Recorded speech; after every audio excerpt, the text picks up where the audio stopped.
જય માતાજી। આજે આ વિડીયોમાં સાંભળશું નવરાત્રિમાં સાંભળવામાં આવતું દેવી ભાગવત પુરાણનો અધ્યાય 3। આ અધ્યાયમાં સાંભળશું બ્રહ્માંડની ઉત્પત્તિ, બ્રહ્મા વિષ્ણુ મહેશ દ્વારા ભગવતી જગદંબિકાની સ્તુતિ તથા જગદંબિકાના સ્વરૂપનું વર્ણન, અંબા યજ્ઞની વિધિ, નવરાત્રિ વ્રત અને જુદી જુદી વિધિઓનું વર્ણન। તો અધ્યાય શરૂ કરીએ।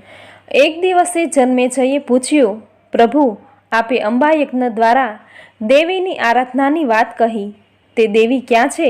દેવી કેવી રીતે પ્રગટ્યા? ક્યારે પ્રગટ્યા? એની વાત કહો। વળી સગુણ દેવ બ્રહ્મા વિષ્ણુ અને મહેશની કથા પણ સંભળાવો। વ્યાસજી કહે, આપનો પ્રશ્ન બરાબર છે, પણ બ્રહ્માંડ બ્રહ્માદિની ઉત્પત્તિ કેવી રીતે થઈ તેનું વર્ણન કરવું કઠણ છે। એકવાર ગંગા કિનારે જ્ઞાન સંપન્ન નારદજી બેઠા હતા। એમના દર્શન કુશળતા પછી મેં એમની પાસે બ્રહ્માંડના મુખ્ય કર્તા અને એની ઉત્પત્તિ કેવી રીતે થઈ તે અંગે પૂછ્યું। કેટલાક લોકો ભગવાન શંકરને બ્રહ્માંડનું કારણ માની તેના રચયિતા કહે છે, કેટલાક વિષ્ણુને તો કેટલાક વળી બ્રહ્માજીને કહે છે, જ્યારે અન્ય લોકો ભવાનીને જ બધા મનોરથ પૂર્ણ કરનારી માને છે। તે આદિમાયા મહાશક્તિ પરમ પુરુષ સાથે રહી કાર્ય સિદ્ધ કરે છે। બ્રહ્મા સાથે એમનો અભેદ સંબંધ છે। વિશ્વની રાજરાજેશ્વરી છે। સગુણ, નિર્ગુણ અને કલ્યાણમય સ્વરૂપ ધરાવે છે। તે વૈષ્ણવી, શાંભવી, બ્રહ્મી, વાસવી, વારાહી, નારસિંહી તથા મહાલક્ષ્મી જેવા નામો ધરાવે છે। વેદો તેમનાથી નિપજ્યા છે। તે નિરંજન, નિરાકાર, નિર્લેપ, નિર્ગુણ, અરૂપ અને વ્યાપક બ્રહ્મ છે। તેમનાથી જગત પેદા થયું છે। વ્યાસજી આગળ કહે, મુનિઓ, તમારા પ્રશ્ન જેવો જ પ્રશ્ન મેં નારદજીને પૂછ્યો હતો, તેમણે જવાબ વાળ્યો હતો। નારદજીએ વળી એવો જ પ્રશ્ન એમના પિતાજીને પૂછ્યો હતો। આમ આ પ્રશ્ન એકબીજાને પૂછાયો હતો। ત્યારે બ્રહ્માજીએ આ અટપટા પ્રશ્નોનો જવાબ ભગવાન વિષ્ણુજી આપશે એવું જણાવ્યું હતું। એક સમયે સર્વત્ર માત્ર પાણીને પાણી જ હતું। કોઈ પ્રાણી પંખી ન હતા, કોઈ સ્થાવર જંગમ મિલકત પણ ન હતી। મારી ઉત્પત્તિ કમળમાંથી થયેલી। હું કમળ પર બેસીને વિચારતો હતો, આ અપાર જળમાં હું કેવી રીતે પેદા થયો? મારા રક્ષક કોણ? આ પ્રલય કાળમાં સૃષ્ટિનું સર્જન સંહાર કોણ કરનાર છે? પૃથ્વી ક્યાંય નજર આવતી નથી, પણ કમળનું જ્યાં મૂળ હશે ત્યાં જમીન જરૂર હોવી જોઈએ। ત્યારે દાંડી વાટે નીચે ઉતર્યો, પૃથ્વીની શોધ કરી, પણ કોઈ તાગ ન મળતા અચાનક મને એક આકાશવાણી સંભળાઈ, તપ કરો, તપ કરો। મેં કમળ પર બેસી તપ કર્યું। 1000 વર્ષના મારા તપ પછી ફરીથી મને આકાશવાણી સંભળાઈ, સૃષ્ટિ રચો। મને આ સાંભળી નવાઈ લાગી। સૃષ્ટિ રચો, પણ કોની? એમાં વળી મારું કર્તવ્ય શું? તે સમયે મધુ કૌટબ મને મારવા આવ્યા। ડરી જઈ હું કમળની દાંડી વાટે જળમાં ગયો। મને ત્યારે એક શ્રેષ્ઠ પુરુષના દર્શન થયા, જે શેષનાગની શૈયા પર સૂતા હતા। તેઓ શંખ, ચક્ર, ગદા અને પદ્મ જેવા આયુષ્યોથી શોભતા હતા। આવા શેષશાહી ભગવાન વિષ્ણુના દર્શન થયા। સામે છેડે મને ચિંતાઓ થઈ, ત્યારે મને ભગવતી યોગ નિદ્રાની સ્મૃતિ થઈ। મેં એમની સ્તુતિ કરી। ત્યારે એ કલ્યાણમયી દેવી વિષ્ણુના વિગ્રહમાંથી નીકળી અદ્ભુત રૂપ ધારણ કરી આકાશમાં ગયા। બીજી તરફ ભગવાન વિષ્ણુ જાગ્યા અને વિષ્ણુએ મધુ કૌટબ સાથે ઘોર યુદ્ધ કરી એમને હરાવ્યા। ત્યારે હું અને ભગવાન વિષ્ણુ જ હતા। એ પછી રુદ્ર શિવજી પ્રગટ થયા। અમને એ સમય આદ્યશક્તિ ભગવતીના દર્શન થયા અને એ પછી આદ્યશક્તિએ એમને પૂછ્યું, હે બ્રહ્મા, વિષ્ણુ અને મહેશ, તમે સાવધાનીપૂર્વક તમારા કાર્યમાં લાગી જાઓ। સૃષ્ટિ, સ્થિતિ અને સંહાર એ તમારા કાર્ય છે। ત્યારે અમોએ તેમને પૂછ્યું, હે માતા, એનું સર્જન કરવામાં અમે સફળ થઈશું? પૃથ્વી દેખાતી નથી અને બધે પાણી જ પાણી છે। અમારી વાતથી કલ્યાણી ભગવતીનું શ્રીમુખ હાસ્યથી છલકાઈ ગયું અને ત્યાં તો એક સુંદર વિમાન આકાશમાંથી ઉતર્યું અને એ દેવીએ અમોને આજ્ઞા આપી, દેવો, તમો આ વિમાનમાં બેસી જાઓ, હું તમોને એક અદ્ભુત દ્રશ્ય બતાવું। સૌ દેવો એ રત્નોથી જડેલા વિમાનમાં બેઠા અને મનથી ગતિથી તીવ્ર ઝડપે જતા વિમાનમાં અજાણ્યા પ્રદેશમાં ગયા। ત્યાં ફળો, ફૂલોથી સઘળું સરસ હતું, વૃક્ષો હતા અને એમ જ એક સરસ મજાનું નગર નજરે આવ્યું। ત્યાં પહોંચ્યા ત્યારે એ નંદનવન સમા ગામમાં અપ્સરાઓ, યક્ષો, ગંધર્વો અને વિદ્યાધરો પારિજાતના બગીચામાં ગાન વિહારમાં મસ્ત હતા। દેવરાજ ઇન્દ્ર ત્યાં હતા, તેમની પત્ની સચી પણ ત્યાં હતા. એ પછી વિમાન તીવ્ર ગતિથી ઉડ્યું અને બીજા દિવ્યધામ બ્રહ્મલોકમાં પહોંચ્યું. ત્યાં એક બીજા બ્રહ્મા બિરાજમાન હતા. તેમને જોઈને ભગવાન શંકર અને વિષ્ણુને નવાઈ પામીને પૂછ્યું, હે ચતુરાનંદ, આ અવિનાશી બ્રહ્મા કોણ છે? ત્યારે બ્રહ્માએ જવાબ આપેલો, મને ખબર નથી. સૃષ્ટિના અધિષ્ઠાતા આ વળી કોણ છે? આમ સંવાદ ચાલતો હતો ત્યાં મનોવેગે વાળું વિમાન ઉપડ્યું અને કૈલાસના સુરમ્ય શિખર પર પહોંચ્યું. વિમાન જેવું ત્યાં પહોંચ્યું કે એક ભવ્ય મહેલમાંથી ત્રિનેત્રધારી ભગવાન શંકર બહાર નીકળ્યા. તેઓ મંદિર પર સવાર હતા. તે સમયે ભગવાન શંકર અને તેમના ગણોને જોઈ અમે નવાઈમાં પડી ગયા. ત્યાંથી વિમાન પછી કૈલાસ શિખરથી વૈકુંઠ ધામ ગયું. અહીં ભગવતી લક્ષ્મીજીનો મહેલ હતો. ત્યાં જે સંપત્તિ રહેલી છે એનું વર્ણન કોઈથી થઈ શકે એમ નથી. આ સમયે ઉત્તમ વૈકુંઠપુરીને જોઈ ભગવાન વિષ્ણુ નવાઈના મહાસાગરમાં ચકરાવા લાગ્યા. ત્યાં પણ કમલલોચન ભગવાન શ્રીહરિ બિરાજમાન હતા. ત્યાંથી વિમાન પાછું ઉડ્યું અને અમૃત જેવા મીઠા પાણીનો સમુદ્ર હતો, જ્યાં સુંદર દ્વીપ મંદાર પારિજાતના વૃક્ષો શોભતા હતા.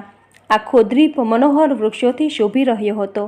ત્યારે દૂરથી એક મજાનો પલંગ નજરે આવ્યો, જેના પર ઉત્તમ પ્રકારના બિછાના શોભતા હતા. અને આવા શોભાયમાન પલંગ પર દિવ્ય તેજધારી રમણી બેઠા હતા. તેમના ગળામાં લાલ રંગના મોતીઓની સરસ મજાની માળા હતી. એટલું જ નહીં, એ દિવ્ય રમણીએ રાતા રંગના આકર્ષક વસ્ત્રો ધારણ કર્યા હતા. લાલ ચંદનનો લેપ શોભામાં વધારો કરતો હતો. એમની કાંતિ એટલી સરસ ચમકતી હતી, જાણે એક સાથે કરોડો વીજળીઓ ચમકારા કરતી હોય. એમાં વળી એમની આંખોનો રંગ પણ લાલ હતો. દાંત લાલ લાલ હતા. કરોડો લક્ષ્મીઓથી પણ તેઓ ખૂબ શોભતા હતા. તેમના હાથમાં વિવિધ આયુધો હતા, આભૂષણો હતા. બ્રહ્મા ત્યારે બોલ્યા, નારદ, આવી સુંદર સ્ત્રી મેં ક્યાંય જોઈ નથી. અને એમની પાસે બેસીને અનેક સાધુઓ હ્રીમ મંત્રનો જાપ કરતા હતા. તે આખા જગતના સૌના હૈયે વસનારા અધિષ્ઠાત્રી દેવી હતા. નામ જપમાં સાથ આપનારી અનેક સખીઓ તેમની નિરંતર સ્તુતિ કરતી હતી. તેમને જોઈને અમોને ભારે નવાઈ લાગી. અમે એકબીજાને પૂછવા લાગ્યા, આ સુંદરી વળી છે કોણ અને તેમનું નામ શું છે? અમે તો એમના વિશે બિલકુલ અજાણ છીએ. તેમના હાથ, પગ, નેત્ર કેવા સુંદર છે! આ કોઈ નથી અપસરા કે કોઈ નથી ગંધર્વ કન્યા કે નથી કોઈ દેવ કન્યા. ત્યાં તો સંદેહમાં ઘેરાયેલા એ બધા વચ્ચે ભગવાન વિષ્ણુએ કહ્યું, તેઓ ભગવતી જગદંબિકા છે. આ ભગવતી આપણા બધાના આદિ કારણ છે. આ એ જ દિવ્યાંગના છે જેમના મેં પ્રલય કાળમાં દર્શન કર્યા હતા. જ્યારે હું બાળ સ્વરૂપે હતો એ હાલરડું ગાય મને ઝુલાવતા હતા. આમને જોતાં જ મને પહેલાંની વાત યાદ આવી ગઈ. આપણા બધાની જગતજનની છે. વટવૃક્ષના પાંદડા પર એ મજબૂત શૈયા હતી, જ્યાં હું સૂતો હતો અને પગના અંગૂઠાને ચૂસતો હતો. હવે સાંભળશું બ્રહ્મા વિષ્ણુ મહેશ દ્વારા ભગવતી જગદંબિકાની સ્તુતિ. ભગવાન વિષ્ણુનું કથન સાંભળી સૌ દેવો રાજી થયા. એમણે વધુમાં કહ્યું, આપણે વારંવાર પ્રણામ કરીને ભગવતી પાસે જઈએ. ભગવાને કહ્યું અને સૌ ઉડતા ઉડતા વિમાનમાંથી નીચે આવ્યા. છેક દેવી જ્યાં હતા ત્યાં પહોંચ્યા. ત્યાં તો દેવીની નજર પડી. ત્યાં તો તેઓ મધુર હાસ્ય છોડવા લાગ્યા. અને એ જ સમયે જાણે ચમત્કાર થયો. દેવીએ એ જ વખતે અમને ત્રણેયને સ્ત્રી બનાવી દીધા. અમારા શરીર પર મોંઘા વસ્ત્રો અને મોંઘા આભૂષણો હતા. અમને એ વાતની નવાઈ લાગી કે અમે આમ સુંદર સ્ત્રીઓ કેવી રીતે બન્યા. અમે દેવીની પાસે ગયા, પ્રણામ કરીને બેઠા. ત્યારે એ દેવીની આસપાસ અન્ય હજારો સહેલીઓ બેઠી હતી. ત્યાં એક પાદપીઠ હતી. તે અનેક મણીઓથી શણગારેલી હતી. કરોડો સૂર્ય જેવો પ્રકાશ એમાંથી નીકળતો હતો. તેની આસપાસ જે હજારો દેવીઓ બેઠી હતી એમના વસ્ત્રો પણ રંગબેરંગી હતા. દરેક દેવીની આકૃતિઓ કલ્યાણમય હતી. તેઓ બધી ભગવતી ભુવનેશ્વરી પાસે બેસીને સેવા કરતી હતી. કેટલીક અન્ય વળી નાચ ગાન કરતી હતી. ત્યાં ભગવતી ભુવનેશ્વરીના ચરણકમળ જેવા કોમળ હતા. નખ સ્વચ્છ દર્પણ જેવા હતા. એમના નખમાં મનીસ્થાવર જંગમ, સંપૂર્ણ બ્રહ્માંડ, બ્રહ્મા, વિષ્ણુ, રુદ્ર, વાયુ, અગ્નિ, યમરાજ, સૂર્ય, ચંદ્ર, વરુણ, કુબેર, ત્વષ્ટા, ઇન્દ્ર, પર્વતો, સમુદ્ર, નદીઓ, ગંધર્વો, અપસરાઓ વિશ્વાસુ, ચંદ્રકેતુ, શ્વેત, ચિત્રાંગદ, નારદ, તુંબુરુ, હા હા હું અશ્વની કુમારો, વસુગણ, સિદ્ધ, સાધ્ય, પિતૃઓ, શેષનાગ, બધા જ નાગ, કિન્નર, ઉરગ, રાક્ષસ, વૈકુંઠ, બ્રહ્મલોક તથા પર્વત શ્રેષ્ઠ કૈલાસ જોવા મળ્યું. મારું જન્મસ્થાન કમળ પણ ત્યાં હતું. તેના પર 4 મુખવાળા બ્રહ્મા બેઠા હતા. શેષશાહી ભગવાન વિષ્ણુ પણ ત્યાં દેખાતા હતા અને મધુ કૈટભ પણ પાછા ત્યાં જોવા મળ્યા. વિષ્ણુ અને શંકર ત્યારે નવાઈમાં ડૂબી ગયા. એમણે માની લીધું કે આ દેવી જ અખિલ જગતની માતા છે. અમે એકી અપલક એમને જોતા રહ્યા. આ સ્થિતિમાં 100 વર્ષ પૂરા થયા. સ્ત્રી વેશમાં બદલાયેલા વિષ્ણુએ ત્યારે ભગવતી ભુવનેશ્વરીની સ્તુતિનો આરંભ કર્યો. આપને અમારા નમસ્કાર હજો, પ્રણામ હજો. તમો મનોરથ પૂર્ણ કરનારા અને સિદ્ધિ સ્વરૂપા દેવી છો. હે માં, હું જાણી ગયો છું કે આ સંપૂર્ણ જગત તમારામાં વસ્યું છે. હે ભગવતી, તમે બધાના માતા છો. જગતનું પાલન કરવું અને એને બનાવી રાખવું તે આપનું સ્વાભાવિક કાર્ય છે. આપની કૃપાથી જ મારું અસ્તિત્વ છે. તમારી વ્યાપક માયા જ આ સંસારનું નિર્માણ કરે છે. તમો મહાવિદ્યા સ્વરૂપિણી છો. તમો અમારા સઘળા મનોરથોને પૂર્ણ કરો છો. હું આપના ચરણોમાં મસ્તક ઝુકાવીને વારંવાર વંદન કરી કલ્યાણ માંગુ છું. ભગવાન વિષ્ણુ પછી ભગવાન શંકર બોલ્યા, હે દેવી, જો ભગવાન વિષ્ણુ તમારામાંથી ઉત્પન્ન થયા હોય તો તેમના પછીના બ્રહ્મા પણ તમારામાંથી ઉત્પન્ન થયા હોય એ તમારા બાળક કહેવાય. અને પછી તમો ગુણ ઉત્પન્ન કરનારો હું તમારો બાળક નથી અને તમને પણ ઉત્પન્ન કરનારા તમે જ છો. આ સંપૂર્ણ જગતને પેદા કરનારા તમો અત્યંત ચતુર છો. હે માં, આ પૃથ્વી, આ જળ, આકાશ, વાયુ, અગ્નિ, જ્ઞાનેન્દ્રિય, કર્મેન્દ્રિય, બુદ્ધિ, મન અને અહંકાર પણ પેદા કરનારા તમે જ છો. બધુંય તમે છો. હે દેવી, આ જગતને તમો બનાવો છો. તે પછી બ્રહ્મા, વિષ્ણુ અને મહેશના રૂપમાં તમે જ આ જગતની રચના કરો છો. તેથી આ બધું ચરાચર જગત તમારું છે. અમે તો ફક્ત તમોએ બનાવેલા રચેલા નિયમોમાં જ રહીએ છીએ. તમો વળી જુદા જુદા રૂપોમાં પોતાના મનોરંજન માટે પોતાની ઈચ્છા પ્રમાણે ક્રીડા કરો છો અને એને વળી સંકેલી પણ લો છો. હે દેવી, હું બ્રહ્મા અને વિષ્ણુ વિમાનમાં બેસીને જઈ રહ્યા હતા ત્યારે માર્ગમાં અમને વિવિધ પ્રકારના જગત જોવા મળ્યા. હે ભવાની, સાચું કહેજો, એ જગત કોણે બનાવ્યા છે? માત્ર ને માત્ર તમે જ ને. ત્યાં તો બ્રહ્માજી બોલી ઉઠ્યા. અદ્ભુત તેજસ્વી ભગવાન શંકરે આ પ્રમાણે સ્તુતિ કરવાથી ભગવતી જગદંબિકાએ નરવાણ મંત્રનું સ્પષ્ટ ઉચ્ચારણ કર્યું. તે સાંભળીને મહાદેવજીને અત્યંત આનંદ થયો. ભગવતીના ચરણોમાં મસ્તક ઝુકાવીને બેસી ગયા. હું પણ પાછો મહામાયાના ચરણોમાં પડ્યો અને બોલ્યો, હે માં, તમે અખિલ જગતને ઉત્પન્ન કરનારા શુદ્ધ સ્વરૂપા છો. હે ભવાની, તમે એક છો, આદ્ય શક્તિ છો. હે માતા, તમારા સંપર્કથી જ બ્રહ્મા આ જગતનું સર્જન કરવામાં, વિષ્ણુ પાલન કરવામાં અને શંકર સંહાર કરવામાં કુશળ છે. જો અમે આપનાથી અલગ થઈ જઈએ તો અમારી શક્તિ કુંઠિત થઈ જાય. વેદ કહે છે એકમેવા દ્વિતીય બ્રહ્મ છે. તો આપ સ્વયં પોતે છો કે બીજો કોઈ પુરુષ છે? આપ અમારા આ સંદેહને દૂર કરવાની કૃપા કરો. કોઈ મહાપુણ્યના પ્રતાપે જ મને આપની સેવા કરવાની તક પ્રાપ્ત થઈ છે. તમે સ્ત્રી છો કે પુરુષ, આ રહસ્ય પણ મને વિસ્તારથી કહેવાની કૃપા કરો. હવે સાંભળશું જગદંબિકાના સ્વરૂપનું વર્ણન. બ્રહ્માજીએ આ પ્રમાણેનું ભગવતીને વિનયપૂર્વક કહ્યું અને પછી તેઓ મધુર સ્મિત, મધુર વચનમાં બોલવા લાગ્યા. હું અને બ્રહ્મ બંને એક છીએ. મારામાં અને આ બ્રહ્મમાં જરાય ભેદ નથી. જે તે છે એ હું છું અને જે હું છું એ તે છે. બુદ્ધિ બ્રહ્મના લીધે ભેદ દેખાય છે. આ આખા સંસારમાં હું વ્યાપક રીતે રહેલી છું. બધા દેવોમાં હું જુદા જુદા નામે ઓળખાવ છું. ગૌરી, બ્રાહ્મણી, રૌદ્રી, વારાહી, વૈષ્ણવી, શિવા, વારુણી, કૌબેરી, નારસિંહી અને વાસવી, આ નામો એ બધા જ મારા રૂપો છે. બ્રહ્માજી, એટલું યાદ રાખો કે એમાંથી મારી શક્તિ દૂર થાય છે એટલે એમનો કશો અર્થ રહેતો નથી. આ શક્તિને તમારી અર્ધાંગના બનાવો. તે સદા સુંદર અને ખુશ રહેનારી છે. તે મહાસરસ્વતીના નામથી જાણીતી થશે. આ તમારી પત્નીને મારી જ વિભૂતિ સમજીને એની સાથે સારો વ્યવહાર કરજો. હવે તમારી આ પત્ની સાથે સત્યલોકમાં જઈને 4 પ્રકારના જીવની સૃષ્ટિ રચવામાં લાગી જાઓ. જ્યારે પણ તમારી સામે આફત આવશે ત્યારે આ વિષ્ણુ એક અવતાર ધારણ કરશે, ક્યારેક પશુ યોનિમાં તો ક્યારેક માનવ રૂપ ધારણ કરીને આવશે અને દૈત્યોનો સંહાર કરશે. મહાબલી ભોળા શંભુ તમારી સાથે સહયોગ કરશે. અને હા, તેમ છતાંય દેવો પર દૈત્યો છવાઈ જશે ત્યારે હું શક્તિ રૂપે અવતરણ કરીશ. મારા નામો હશે વૈષ્ણવી, ગૌરી, નારસિંહી, શિવા. આ નામે હું દાનવો સામે લડીશ અને એમનો અંત લાવીશ. હે બ્રહ્માજી, બીજ અને ધ્યાન સહિત આ 9 અક્ષરોનો નરવાણ મંત્ર છે. તેનો હંમેશા જપ કરતા રહો અને તમારા કાર્યમાં પ્રવૃત્ત થઈ જાઓ. આ મંત્રને સર્વશ્રેષ્ઠ માની હંમેશા એને હૈયામાં રાખવો જોઈએ.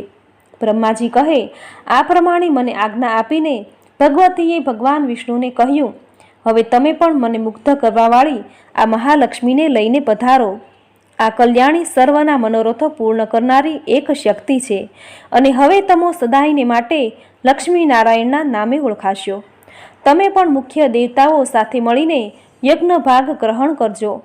તમો ત્રણેય દેવતા બ્રહ્મા, વિષ્ણુ, મહેશ મારા પ્રભાવથી જ્ઞાત થયા છો, તેથી તમો સઘળો શ્રેષ્ઠ કહેવાશે અને દરેક જગ્યાએ તમારું સન્માન થશે. તમારામાં જે કોઈ ભેદ બુદ્ધિ રાખશે એ નરકને પામશે. આટલું કહ્યા બાદ દેવી મહાભાગ શંકરજીને મધુર વચનમાં કહેવા લાગ્યા, શંકર મનને મુગ્ધ કરનારા આ મહાકાળી ગૌરી નામથી ઓળખાયા છે. તમે આને પત્ની રૂપે સ્વીકારો અને કૈલાસની રચના કરો. ત્યાં જ રહો, તમારી લીલામાં રહેજો અને સત્વ ગુણ ગૌણ રહેશે, પણ તમે તમો ગુણ પ્રધાન હશો. જગત પરના દુષ્ટોને તમે રજો અને તમોગુણીના સહારે અંત લાવજો. મેં તમોને આખો વૃત્તાંત કહ્યો. હવે તમો વિમાનમાં બેસીને અહીંથી જાઓ અને તમારા કાર્યનો આરંભ કરો. જો એમાં અડચણ આવે તો મારું સ્મરણ કરજો. હું તમારી સામે હાજર થઈ જઈશ. મારું અને સનાતન પરમેશ્વરનું ધ્યાન ધરતા રહેજો. તમારું કાર્ય અવશ્ય પાર પડશે, એમાં કોઈ શંકા નથી. એ પછી બ્રહ્માએ કહ્યું, જગદંબિકાએ અમોને વિદાય આપતા અમે વિમાનમાં બેઠા અને અમારું વિમાન ઉડવા માંડ્યું. ક્ષણવારમાં તો સઘળું અદૃશ્ય થઈ ગયું. બસ આકાશમાં અમારું વિમાન જ હતું. ત્યાંથી અમે જ્યાં કમળ હતું ત્યાં પહોંચી ગયા. ત્યાં માત્ર પાણી જ પાણી હતું. એટલું જ નહીં, શ્રી હરિ વિષ્ણુ સાથે લડતા લડતા હણાયેલા 2 દૈત્યો મધુ અને કૌટબ પણ કાળનો કોળિયો બનીને પડ્યા હતા. હવે સાંભળશું અંબા યજ્ઞની વિધિ. રાજા જન્મેજય એક દિવસ બોલી ઉઠ્યા, હે મુનિ, મને ભગવતી જગદંબિકાના અનુષ્ઠાનની સંપૂર્ણ વિધિ બતાવવા માટે મહેરબાની કરશો. વ્યાસજી કહે છે, રાજન, ધ્યાનથી સાંભળો. હું ભગવતી યજ્ઞ કેવી રીતે થાય તેનું વિધિપૂર્વકનું વર્ણન તમને કહું છું. અનુષ્ઠાનથી કરતા આ યજ્ઞ 3 પ્રકારના બને છે: સાત્વિક, રાજસિક અને તામસિક. ઋષિ મુનિઓ માટે સાત્વિક નામ અપાયું, રાજાઓ માટે રાજસિક અને અસુરો માટે તામસ યજ્ઞ હોય છે. જ્ઞાની અને વૈરાગીઓને યજ્ઞ જ્ઞાનમય કહેવાયો. હે રાજા, જો દિવ્ય ક્રિયા અને મંત્ર શુદ્ધિથી યજ્ઞ કરવામાં આવે તો એ પૂર્ણ ફળ આપે છે. અન્યાયથી મેળવેલા ધનથી જે પુણ્ય કાર્ય કરવામાં આવે છે એ ન તો આ લોકમાં કીર્તિ અપાવી શકે છે કે ન પરલોકમાં કોઈ ફળ આપે છે. હે રાજેન્દ્ર, તમારી સામેના દાખલા સમાન પાંડવોની વાત છે. પાંડવોએ રાજસુ યજ્ઞ કરી તેના સમાપ્તિ સમયે બ્રાહ્મણોને અઢળક દક્ષિણાઓ આપી. આ યજ્ઞમાં યદુશ્રેષ્ઠ ભગવાન શ્રી કૃષ્ણ પધાર્યા હતા. છતાં પાંડવોને અત્યંત કપરો એવો વનવાસ વેઠવો પડ્યો. દુઃખ આવ્યા, દ્રૌપદીને માથે સંકટ આવ્યું. જુગારમાં પાંડવો એમને હારી ગયા. જો પાંડવોએ ઉત્તમ યજ્ઞ કર્યો હતો તો કયા ગયું એનું ફળ? કર્મશીલ બ્રાહ્મણો કર્મને જ પ્રધાન ગણે છે. તેઓ કહે છે, કર્તાના મંત્રના અને દ્રવ્યના ભેદથી અવળું ફળ મળે છે. પ્રાચીન સમયે દશરથ રાજાએ પુત્ર કામેષ્ઠી યજ્ઞ કરેલો, જેનાથી 4 પુત્રો મળ્યા. આમ વિધિપૂર્વક કામ કરવામાં આવે તો સફળતા જરૂર મળે છે. તેથી રાજન, પાંડવોના યજ્ઞમાં કોઈ અનુચિત કાર્ય થઈ ગયું હશે અને એના લીધે વિપરીત ફળ ભોગવવું પડ્યું. મહારાજ, સાત્વિક યજ્ઞ અત્યંત દુર્લભ છે અને વાનપ્રસ્થી મુનિઓ જ આ પ્રકારના યજ્ઞો કરી શકે છે. તપસ્યામાં તત્પર રહેવાવાળા મુનિઓ જ દરરોજ સાત્વિક ભોજનમાં જંગલોમાં પાકેલા મીઠા ફળ ગ્રહણ કરે છે. યજ્ઞમાં પશુને હોમતા નથી. યજ્ઞમાં તેમની શ્રદ્ધા હોય છે અને આ પ્રકારના યજ્ઞોને પરમ સાત્વિક મનાયા છે. જે યજ્ઞમાં ધન ખૂબ વપરાયું હોય તે સુસંસ્કૃત હોવા છતાંય તે ક્ષત્રિયો શૂદ્રોના મનાવેલા અભિમાનપૂર્વકનો યજ્ઞ શૂદ્રોનો કહેવાય છે. અભિમાનયુક્ત તામસ યજ્ઞ દાનવોનો હોય છે. જેઓને જગતથી વૈરાગ્ય થયો હોય છે એવા મહાત્મા માટે માનસિક યજ્ઞનું વિધાન છે. માનસ યજ્ઞ સિવાય કોઈ પણ યજ્ઞમાં સાંગોપાંગ તમામ સાધનો મળતા નથી. સૌ પ્રથમ મન શુદ્ધ હોવું જોઈએ. જેનું મન ઇન્દ્રિયોના વિષયોમાં છોડી શકે છે તે પુરુષ યજ્ઞ કરવાનો અધિકારી મનાય છે. યજ્ઞમાં વળી હાજર શ્રેષ્ઠ બ્રાહ્મણોની માનસિક ભાવથી પૂજા કરવી જોઈએ. તેથી ભગવતી જગદંબિકા નિર્ગુણ શક્તિના રૂપમાં પધારી ફળ પ્રદાન કરે છે. એ બ્રહ્મ વિદ્યા છે અને એના આધારે જગત ટક્યું છે. માનસિક યજ્ઞ કરનારા બ્રાહ્મણોને તે ભગવતી જગદંબિકા માટે તેના દ્રવ્યોનો પ્રાણરૂપી અગ્નિમાં હોમ કરી શાંત ચિત્તે સમાધિ લગાવી ભગવતી પરમેશ્વરીનું ધ્યાન ધરવું જોઈએ. પરબ્રહ્મમાં જ બધા પ્રાણીઓ છે તેવો અનુભવ કરવાથી મંગળદાયી ભગવતીના દર્શન થાય છે. ત્યારે માનવીના બધા માયામય કાર્ય બળી જાય છે. આ રીતે કરેલ યજ્ઞ મોક્ષ આપનારો હોય છે, તેમાં કોઈ શંકા નથી. પરંતુ યુદ્ધમાં વિજયની અપેક્ષા સાથે રાજા દ્વારા કરવામાં આવેલ યજ્ઞ માનસિક યજ્ઞ કહી શકાતો નથી. હમણાં તમારા દ્વારા થયેલ યજ્ઞ સર્પ યજ્ઞ તે તામસ પ્રકારનો યજ્ઞ કહેવાય છે. કારણ કે તમારા પિતાને ડંખ મારનાર તક્ષકના વેદને યાદ કરીને પ્રતિશોધના હિંસાના ભાવથી થયેલ એ યજ્ઞ હતો, જેમાં કરોડો સર્પોને અગ્નિમાં બાળીને ભસ્મ કરવામાં આવેલા. હવે તમો મહારાજ વિધિપૂર્વક વિસ્તારથી દેવી યજ્ઞનો આરંભ કરો. આવો એક યજ્ઞ સૃષ્ટિના આદિકાળમાં ભગવાન વિષ્ણુએ કર્યો હતો. આ યજ્ઞ માટે બોલાવેલા બ્રાહ્મણો ઉત્તમ જાણકાર અને યજ્ઞવિધિના નિષ્ણાત હોવા જોઈએ. દેવીના બીજ મંત્રથી પરિચિત અને મંત્રોની ઉચ્ચારણ શૈલીના પૂર્ણ જાણકાર હોવા જોઈએ. હવે સાંભળશું સ્વયંવર અને રાજાઓ વચ્ચે વિવાદ. સ્વયંવરના દિવસે શુભ મુહૂર્તમાં આ વિધિ સંપન્ન થાય એ પહેલાં જુદા જુદા રાજાઓ પોતપોતાના સ્થાને ગોઠવાઈ ગયા. સ્થાન ગ્રહણ કર્યું. રાજાઓએ પ્રસંગોચિત વસ્ત્રો અને અલંકારો ધારણ કર્યા. મહેલમાં પણ શુભ ચોઘડિયા વાગતા હતા. એ સમયે રાજકુમારી સ્નાન કરીને આવતી હતી અને એ શણગારમાં સાક્ષાત લક્ષ્મી સમાન ભાસતી હતી. વચમાં જ રાજા સુબાહુએ એને હાથમાં ફૂલોની માળા આપતા કહ્યું, હે દીકરી, બહાર મંચ પર અનેક રાજાઓ પોતાના સ્થાન શોભાવે છે. જે તને પસંદ હોય એના ગળામાં તું માળા નાખજે.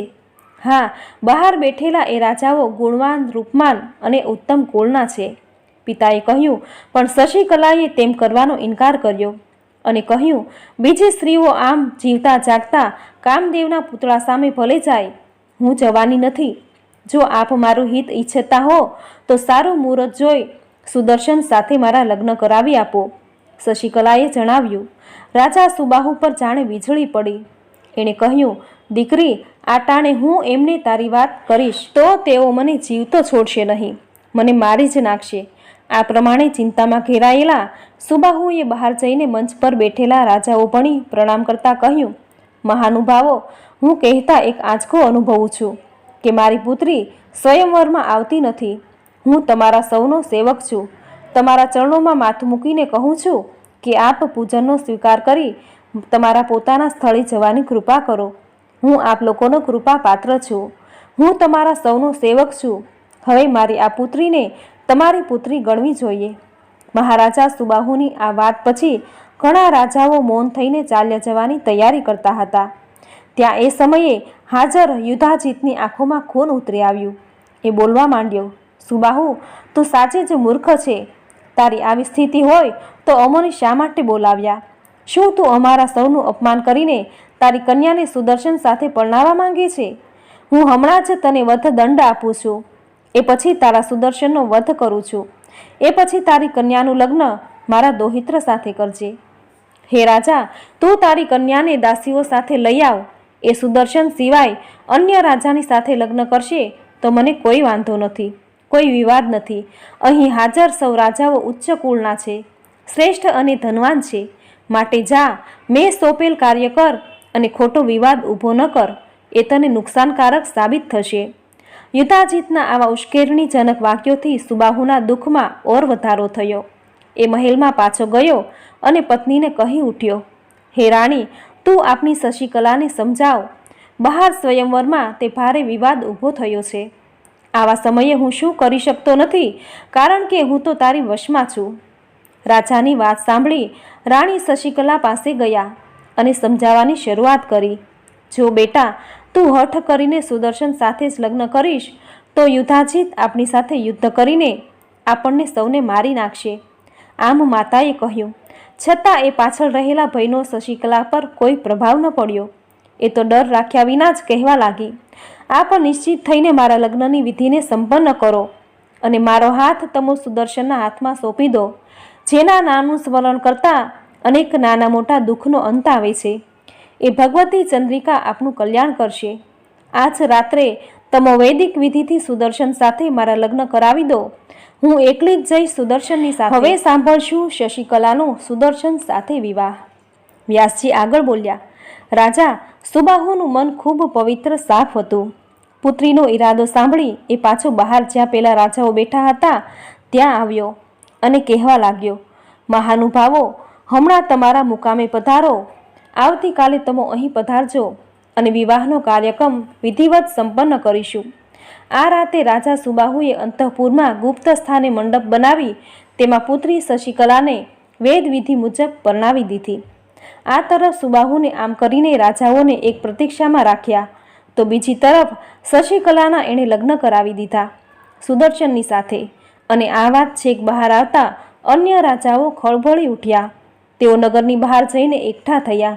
સુબાહુ રાજાને પાઠ ભણાવવાનું વિચારતા વિચારતા કહેવા લાગ્યા, સુદર્શન શશિકલાને લાયક નથી, છતાંય સુબાહુએ પરણાવી દીધી. આજે આપણે એ રાજા સુબાહુ અને સુદર્શનનો અંત લાવીને રાજ્યની રાજ્યલક્ષ્મી અને શશિકલાને લઈ લઈએ અને યાદ રહી જાય એવો પાઠ ભણાવીએ. ત્યાં તો શંખ, નગારા, ભેરી અને યુદ્ધમાં વપરાતા વાજિંત્રો એક પછી એક વાગવા માંડ્યા. સૂત્રજીત પોતાની સેના સાથે સુદર્શનને મારવા માટે આવી પહોંચ્યો. તેનો નાનો યુધાજીત આગળ વધીને સુદર્શનની પાસે પહોંચી ગયો. આમ તો શત્રુજીત સુદર્શનનો ભાઈ જ હતો, છતાં પણ તેને મારવા માટે યુધાજીત પાસે આવી પહોંચ્યો. ક્રોધાવેશમાં આવીને એણે યુદ્ધ શરૂ કર્યું. 2-3 પ્રહારો પણ એકબીજા પર થતા જોતામાં યુદ્ધે એની ભયાનકતાને પકડી લીધી. એ દરમિયાન પોતાના જમાઈના પક્ષમાં એની રક્ષા કરવા માટે સુબાહુ પોતાની સેનાને લઈને યુદ્ધભૂમિ પર આવી પહોંચ્યો. યુદ્ધે એની ભયાનકતા ધારણ કરી ત્યાં તો એકાએક સિંહ પર બિરાજમાન ભગવતી દેવી દુર્ગા માતા સાક્ષાત પ્રગટ થયા. તેમના હાથમાં જાત જાતના દિવ્ય આયુધો હતા. દિવ્ય વસ્ત્રો અને આભૂષણો માતાએ ધારણ કર્યા હતા. બધા રાજાઓ યુદ્ધભૂમિ પર લડતા લડતા બે ઘડી માટે થંભી ગયા અને પ્રગટ થયેલા માતાજીને જોઈને એકબીજાને કહેવા લાગ્યા, આ સિંહ પર બેઠેલા દેવી તે વળી કોણ છે અને આમ એકદમ શા માટે પ્રગટ થયા છે? સુદર્શને ભગવતી દેવીના દર્શન કર્યા, નમસ્કાર કર્યા અને પછી એણે રાજા સુબાહુને કહ્યું, જુઓ, આ દેવી ભગવતી મારા પર અનુગ્રહ કરવા આવી ગયા છે. આ વાત સાંભળતા જ અત્યંત ગુસ્સે ભરાયેલા યુધાજીત બોલી ઉઠ્યા, અરે ઓ મારા સાથી રાજાઓ, તમે આમ ગભરાઈને શું ઊભા છો? આ રાજકુમારીને મારી નાખો અને સુદર્શનને પણ મારી નાખો. આ તાકાત વિનાના નિર્બળ છોકરાઓએ આપણા સૌનું અપમાન કર્યું છે અને હવે તે યુદ્ધભૂમિમાં કન્યાના સહારે ઘૂમી રહ્યો છે. આ સિંહ પર સવાર દેવીને જોઈને એમાં ડરવાનું શું હોય? યુધાજીતના આવા વેણ સાંભળતા જ ભગવતી દેવી પણ ગુસ્સે ભરાયા. યુદ્ધભૂમિમાં જગદંબા અનેક રૂપે હાજર હતા અને એમણે શત્રુઓ પર બાણોનો મારો કરવો ચાલુ કર્યો. જગદંબાના હથિયારની કોઈ ખોટ ન હતી.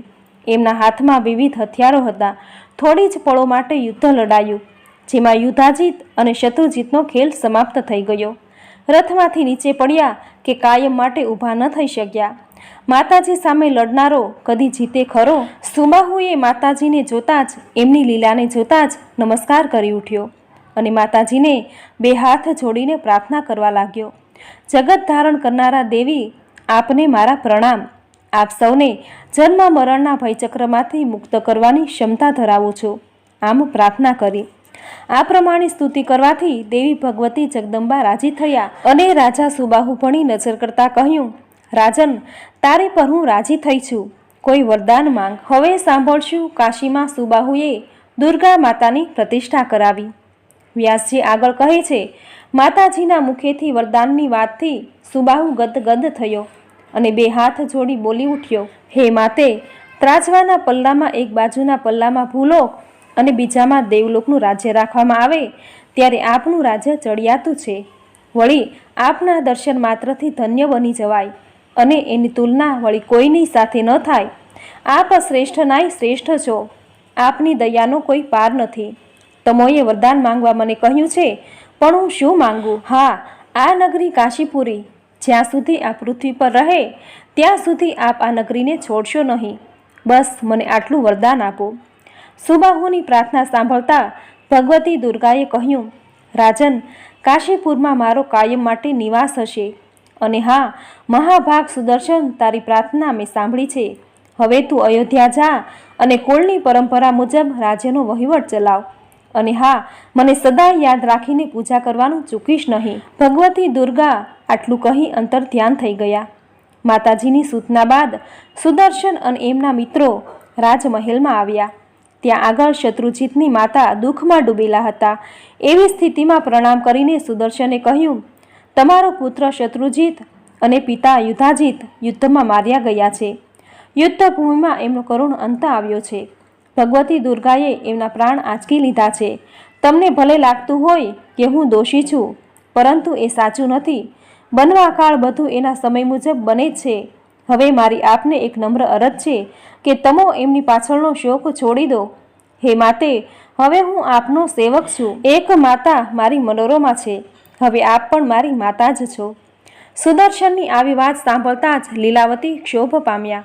એવો સુદર્શનને કહી ઉઠ્યા, પુત્ર, હું તો તારી ઘણી ગુનેગાર છું. મારા પિતાજી યુધાજીતે મને એવી સ્થિતિમાં મૂકી છે કે હું તેની શી વાત કરું. હું જાણું છું કે મારા પિતા અને પુત્ર બેય જણા એમના કર્મના ફળરૂપે મર્યા છે. તારો એમાં વળી શો વાંક હોય? અપર માતા લીલાવતીના વેણ સાંભળી રાજકુમાર સુદર્શન તેમને નમસ્કાર કરીને મહેલમાં ગયા. ત્યારે એની માતા મનોરમા બેઠી હતી.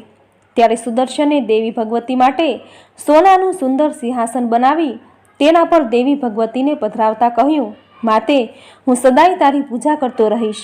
આપ તો માનવીના કલ્યાણ માટે ધર્મ, અર્થ, કામ અને મોક્ષને પ્રદાન કરો છો. સમય વીત્યો. સુદર્શને ઉત્તમ કારીગરોને તેડાવીને દેવી ભગવતીનું મંદિર અને એમની સુંદર પ્રતિમા બનાવી. સારો દિવસ અને સારું ચોઘડિયું જોઈ વિધિપૂર્વક દેવીની સ્થાપના કરી. ચારે કોર મંગળમય વાતાવરણ બન્યું અને એ પછી કૌશલ દેશમાં દેવી ભગવતીનો કાયમી નિવાસ થયો. એ પછી મહારાજા સુબાહુએ પણ કાશીમાં ભગવતી દુર્ગાની શ્રેષ્ઠ પ્રતિમા બનાવરાવી ભક્તિસભર ધામધૂમથી એની પ્રતિષ્ઠા કરી. હવે સાંભળશું નવરાત્રિ વ્રત અને જુદી જુદી વિધિઓનું વર્ણન. જન્મેજયે સવાલ પૂછ્યો, હે બ્રાહ્મણ શ્રેષ્ઠ, નવરાત્રિ કરવાનું શું ફળ મળે? એ કેમ કરીને થાય? એની વિધિ શી છે? આ વાત કરો. વ્યાસજી કહે, હે રાજન, એક વર્ષમાં 2 વાર નવરાત્રિ આવે છે. ચૈત્ર મહિનો ત્યારે ગરમી અને આસો ત્યારે ઠંડીની શરૂઆત હોય છે. આ 2 મહિનામાં આવતા આ પર્વને શ્રદ્ધા ભક્તિપૂર્વક પૂજાપાઠ સાથે ઉજવવા જોઈએ. તે શરૂ થાય એ પહેલાં અમાસના રોજ બધી વસ્તુઓ ભેગી કરી એક દિવસ હલકું સાદું ભોજન લેવું જોઈએ. કોઈ એક સ્થળે જમીન સરખી સપાટ બનાવી માતાજીનો મંડપ બનાવવો જોઈએ. તેમાં ધોળી માટી છાણથી લીપી વચ્ચે 4 હાથ લાંબી પોળી ઊંડી સમથળ વેદી બનાવવી. એના પર ચંદરવો અને ચારે બાજુ તોરણ બાંધવા. શણગાર કરવો. બ્રાહ્મણોને બોલાવી વિધિયુક્ત એમનું પૂજન કરવું. શક્તિ પ્રમાણે દાન દક્ષિણા આપવી. જો પાસે ધન હોય તો કંજુસાઈ કર્યા વિના ઉદારપૂર્વક આપવું. કારણ કે બ્રાહ્મણો જો રાજી થશે તો કાર્ય અચૂક સિદ્ધ થશે. દેવીના પાઠ માટે 9, 5, 3 અથવા એક બ્રાહ્મણ નક્કી કરવો. વેદી પર રેશમી વસ્ત્ર રાખી તેના પર સિંહાસન પધરાવી તેના પર દેવીની પ્રતિમાને પધરાવી જોઈએ. માતાજીની મૂર્તિ 4 ભુજાવાળી અને 4 હાથમાં વિવિધ આયુધો હોવા જોઈએ. નંદા તિથિ કે પ્રતિપદા હસ્ત નક્ષત્ર હોય તો તે પૂજન માટે શ્રેષ્ઠ મનાય છે. પહેલા દિવસે વિધિપૂર્વક કરેલું પૂજન માનવીની મનોકામના પૂર્ણ કરે છે. એ માટે ત્રિકોણ કુંડ બનાવવો. ત્રિકોણ વેદી ચાલી શકે. 9 દિવસ જુદા જુદા સુગંધિત દ્રવ્યોથી સવાર, બપોર અને સાંજ એમ પૂજા કરી દેવીને રાજી કરવાનો પ્રયાસ કરવો. 9 દિવસ ભોંય પર સૂવો. કુંવારી બાળાઓની પૂજા કરવી. એમને વસ્ત્ર આપવા. પહેલા દિવસે 1 કન્યાનું પૂજન, બીજા દિવસે 2, એમ રોજ સંખ્યા વધારતા જવું. 9મા દિવસે 9 કન્યાઓનું પૂજન કરવું. એમનું પૂજન વિધિવત થવું જોઈએ. જો વળી કોઈ રાજાને વિદ્યા, વિજય, રાજ્ય અને સુખની ઈચ્છા હોય તો તેમણે દેવી ભગવતીની સતત પૂજા કરવી. શત્રુઓ, વિરોધીઓના નાશ માટે ભગવતી કાલિકાની વિધિપૂર્વક, ભક્તિપૂર્વક આરાધના કરવી. ભગવતી ચંડિકાની આરાધના કરવાથી ઐશ્વર્ય અને ધનની પ્રાપ્તિ થાય છે. રાજન, કોઈને વશ કરવા, મોહિત કરવા, દુઃખ દરિદ્રતાનો નાશ કરવા તથા યુદ્ધમાં વિજય મેળવવા માટે ભગવતી શાંભવીની આરાધના કરવી જોઈએ. કોઈ મહાન કાર્યની સફળતા, દુષ્ટ શત્રુના સંહાર માટે દુર્ગા ભગવતીની પૂજા કરવી જોઈએ. ગમે તેવો પાપી કેમ ન હોય, નવરાત્રિમાં જો એ નવરાત્રનું વ્રત કરે તો એના બધા જ પાપોમાંથી ઉદ્ધાર થઈ જાય છે. આ અંગેની એક વાત છે. એક ગરીબ કંગાળ વૈશ્ય હતો. તે વળી દુઃખી હતો. કૌશલ દેશના કોઈ સજ્જનના ઘેર એનું લગ્ન થયું હતું. એથી એને ઘણા સંતાન થયેલા, પણ તે પોતાની ગરીબાઈને લીધે સંતાનોની ઈચ્છા પૂર્ણ કરી શકતો નથી. હા, આવી સ્થિતિમાં પણ ધર્મનું તે સદા આચરણ કરતો. આવા સારા ગુણોને લીધે તે આજુબાજુના પંથકમાં સુશીલ નામે ઓળખાતો. પોતાની ગરીબાઈથી અકળાઈ જઈને એણે એકવાર શાંત મૂર્તિ મુનિને પોતાની ગરીબાઈ દૂર કરવા અંગે ઉપાય પૂછ્યો. વ્યાસજી આગળ કહે, હે રાજેન્દ્ર, આ સુશીલ વૈશ્યની વાત સાંભળીને તપસ્વી વિપ્રને આનંદ થયો. તેમણે વૈશ્યને કહ્યું, ભાઈ, તારી ગરીબાઈને દૂર કરવાનું એકમાત્ર સૂચન નવરાત્રિ કરવા અંગેનું છે. માતાજીનું વ્રત કર, જગદંબાની પૂજા કર, હવન કરી બ્રાહ્મણોને ભોજન આપ. એનાથી તને જ્ઞાન મળશે, મોક્ષ મળશે, સુખ સંપત્તિમાં વધારો થશે. તારો કોઈ શત્રુ જો માર્ગમાં હશે તો એના કંઈ દાવ સફળ નહીં થાય. ભગવાન રામચંદ્રને વનવાસ દરમિયાન સીતાજીનું હરણ થયું ત્યારે એમણે કશિક ધામમાં આ વ્રત કર્યું હતું અને ભગવતી જગદંબાની ઉપાસના કરવાથી સીતાજી પાછા મળ્યા હતા. હે રાજન, બ્રાહ્મણની આ વાત સાંભળતા જ વૈશ્ય એમને પોતાના ગુરુ બનાવ્યા અને માયાબીજ મંત્ર એમની પાસેથી મેળવી સંયમપૂર્વક નવરાત્ર વ્રત કર્યું. નવરાત્રિ આઠમની રાત્રે માતાજી ભગવતી પ્રગટ થયા, વૈશ્યને દર્શન આપ્યા અને વૈશ્યનું જીવન ધન્ય ધન્ય બન્યું. દેવી ભાગવત પુરાણનો અધ્યાય 3 સમાપ્ત. બોલો શ્રી દેવી ભગવતીની જય. આપણે સાંભળ્યો દેવી ભાગવત પુરાણનો અધ્યાય 3, જે તમે પૂરી શ્રદ્ધાથી અને ધ્યાનથી સાંભળ્યો, જેનું પુણ્ય ફળ તમને જરૂર પ્રાપ્ત થશે. નવરાત્રિના 9 દિવસ નિત્ય દેવી ભાગવત પુરાણના અધ્યાય સાંભળવાનું ખૂબ મહાત્મ્ય છે. મને આશા છે કે આજનો આ અધ્યાય તમને જરૂર સાંભળવો ગમ્યો હશે. તો વિડીયોને લાઈક કરી પૂરી શ્રદ્ધાથી કોમેન્ટમાં જય માં ભગવતી જરૂર લખજો. ચેનલ સબસ્ક્રાઈબ કરી બાજુમાં બેલ આઇકન જરૂર પ્રેસ કરજો. આવી જ ધાર્મિક માહિતી, ધાર્મિક અધ્યાય અને નવા ધાર્મિક વિડીયો સાથે ફરી મળીશું. ત્યાં સુધી આપ સૌને મારા જય માતાજી.